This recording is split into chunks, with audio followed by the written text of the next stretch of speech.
नमस्कार दोस्तों, आपका हमारे चैनल में स्वागत है। गंगा सप्तमी।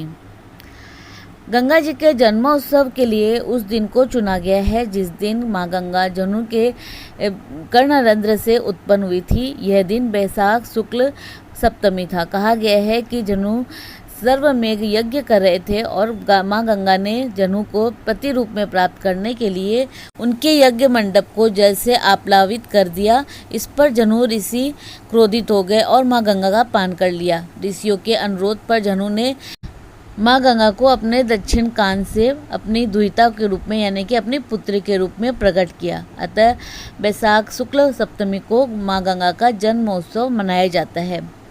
नारद पुराण के अनुसार बैसाख शुक्ल सप्तमी को राज जनु ने स्वयं क्रोधवश गंगा जी को पी लिया था और पुनः अपने दाहिने कान के छिद्र से उनका त्याग किया था।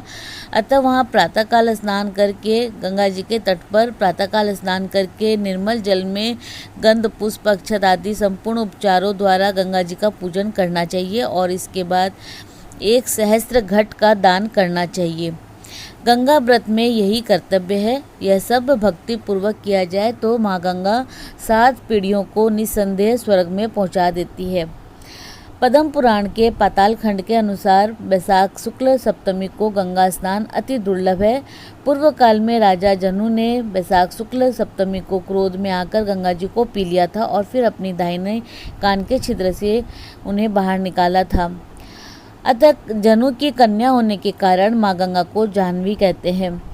जो बैसाख शुक्ल सप्तमी को गंगा में देवताओं और पितरों का तर्पण करता है उसे माँ गंगा कृपा दृष्टि से देखती है और वह स्नान के बाद सभी पापों से मुक्त हो जाता है। जो लोग दूर रह के भी तीनों समय माँ गंगा का गंगा गंगा गंगा इस प्रकार उच्चारण करते हैं उनके 3 जन्मों का पाप माँ गंगा नष्ट कर देती है।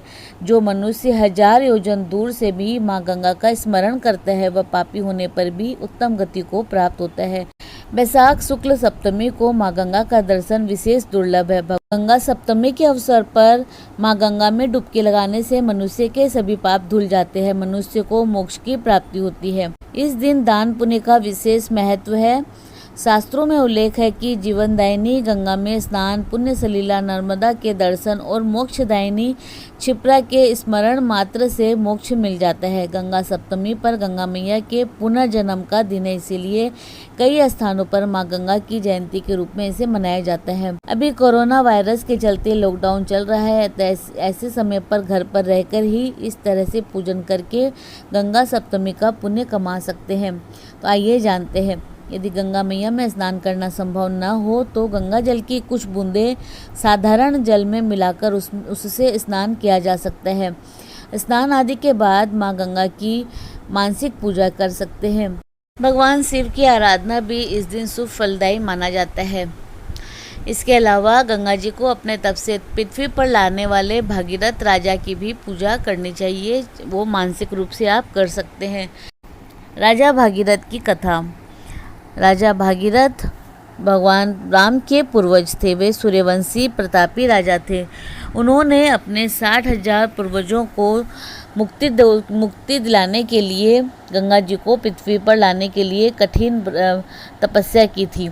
उन्होंने कठोर तपस्या आरंभ की। गंगा जी उनकी तपस्या से प्रसन्न हुई और स्वर्ग से पृथ्वी पर आने के लिए तैयार हो गई। पर उन्होंने भागीरथ से कहा कि यदि वे स्वर्ग से सीधे पृथ्वी पर गिरेगी तो पृथ्वी उनका वेग सहन नहीं कर पाएगी और वे रसातल में चली जाएगी। यह सुनकर भागीरथ राजा सोच में पड़ गए। उसके बाद उन्होंने भगवान भोलेनाथ की उपासना शुरू की। संसार के दुखों को हरने वाले शिव शंभु प्रसन्न हुए और भागीरथ से वरदान मांगने को कहा। भागीरथ ने अपना सारा मनोरथ उनसे कह दिया। गंगा जी जैसे ही स्वर्ग से पृथ्वी पर उतरने लगी तो गंगा जी का गर्व दूर करने के लिए शिव जी ने उन्हें जटाओं में कैद कर लिया। वे छटपटाने लगी और भगवान शिव जी से माफ़ी मांगी। तब शिव जी ने उन्हें एक जटा से एक छोटे से पोखर में छोड़ दिया, जहाँ से गंगा जी 7 धाराओं में प्रवाहित हुई। इस प्रकार भागीरथ पृथ्वी पर गंगा जी का वरण करके भाग्यशाली हुए। उन्होंने जनमानस को अपने पुण्य से उपकृत किया। युगों युगों तक बहने वाली गंगा की धारा महाराज भागीरथ की कष्टदायी साधना की गाथा कहती है। गंगा प्राणी मात्र को जीवन दान ही नहीं देती बल्कि मुक्ति भी देती है। ओम नमो भगवती हिली हिली मिली मिली, गंगे माँ पावै पावै स्वाहा। यह गंगा जी का सबसे पवित्र मंत्र है।